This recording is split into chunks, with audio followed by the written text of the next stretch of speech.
لە 3 ساڵی ڕابردوودا هێزەکانی پێشمەرگەی کوردستان توانیویانە سنوری خورمات و لە تیرۆریستانی داعش بپارێزن. فەرماندەی میحور و ئەفسەرانی پێشمەرگە لە ناوچەکەش دڵنیای دەدەنا پێکهاتەکانی خورمات و کە ڕێگا نادەن بەوەی تیرۆریستان ئارامی و ئاسایشی سنوری خورمات و بشێوێنێ. ماوەیەکە لەو سنوورە جموجۆڵی داعش زیاتر بوویتەوە، ئەویشی ئەوەیە لە مووسڵ و ئەوانە تێشکاینە. لێرە ناوەش وەکو پارتیزانی دێن لە هەندێک شوێن چالاکی ئەکان لە ئەوەی معنەویاتی هێزەکانی خۆیان پێبەرزکەنەوە، بەڵام ئەوان ڕووخاینە. لێرە لەو سنوورە ئەمە وەکو هێزی پێشمەرگە لەگەر هێزی پشتیوانی دەوروبەرەکەی خۆمان دووز و گوندەکانی دەوروبەری پێشمەرگە خۆبەخشەکانیان هەمیشە لە ئامادەباشیداینەوە هەر لە ئامادەباشیدا بووینە.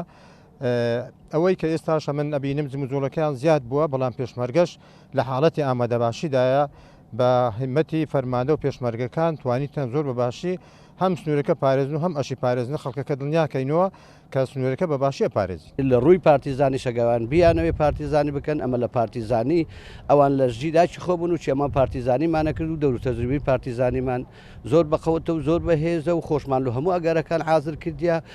ئەوە دوا هەوزینگ و دوا پەلاماریتیان لە تاوی قالبی خۆیان ئەوانەکەن بە دنیاییەوە خەرچی سنوورەکە دنیا ئەەکەینەوە هەتا یەک پێشمەرگە هەناسەی مابیتن بەرگری لە خاک و نیشتیمان و خەرچی سنوورەکە بە هەموو پێکاتەکانەوەکەین و جێگری فەرماندەی هێزەکانی پشتیوانی دوو ئاشکرای دەکات کە هێزی پێشمەرگە 10 کیلۆمەتری لە تیرۆریستانی داعش پاک کردوێتەوە لە سنوری خورمات و لە ئێستاشدا هێزی هاوپەیمانان ڕۆڵی بەرچاو نابینن، بۆیە بە پێویستی دەزانێت لە ناوچەی زەرگە جموجۆڵەکانی داعش لەلایەن هێزی هاوپەیمانانەوە بکرێت بە ئامانج.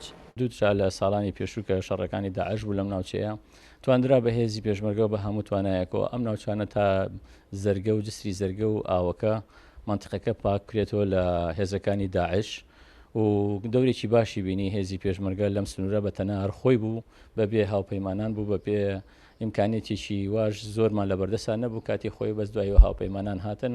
هاوپەیمانان هاوکاریی باشیان کردین لە سەرەتاوە بەس کەمترین وەکو جاران نەماوە لە ڕۆڵێکی کەمتر ئەبینن. ئێستا جموجۆڵەکانی داعش لەم سنوورە هەیە بەوەی کە بەدیلی مووسڵ ئێستا ئەم ناوچەیە بۆ بە شوێنی حەشارگەیەکی زۆری داعشەکان لە هەر شوێنێکەوە بوون لە حەویجە و ڕەشاد و ڕیاضەوە تا ئاگاتۆم سنووری ئێمە لەم سنوورە کۆبوونەتەوە.